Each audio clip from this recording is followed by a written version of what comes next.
মঞ্চ, television, OTT, cinema সবখানে এখন আলো ছড়াচ্ছেন অভিনেত্রী রুনা খান।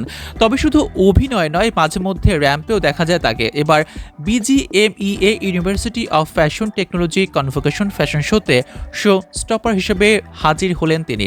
শো শেষে অভিনেত্রী সাদিয়া ইসলাম মোয়ের প্রশংসা করে রুনা বলেন, মো আপু একসময় আমার স্বপ্ন ছিল, এখন তিনি স্বপ্নের চেয়েও সুন্দর। গত 18 বছর ধরে তার স্নেহের হাত আমার মাথার উপর আছে, সেই হাতটা সবসময় রেখো। অভিনয় হোক বা মডেলিং, দুটোকে সমান ভালোবাসেন তিনি। রুনা খান বলেন, তরুণদের সঙ্গে কাজ করা ভীষণ আনন্দের, উত্তেজনাও কাজ করে।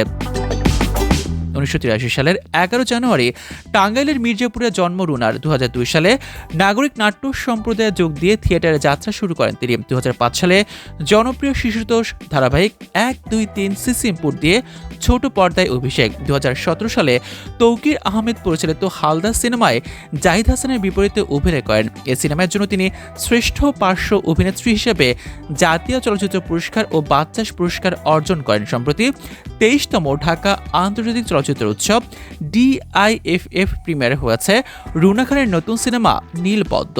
এই সিনেমায় তিনি অভিনয় করেছেন একজন যৌনকর্মী চরিত্রে, যা তার ক্যারিয়ারের এক নতুন সংযোজন। র্যাম থেকে রূপালী পর্দা, সব জায়গাতেই নিজের প্রতিভার স্বাক্ষর রেখে চলেছেন রুনা খান।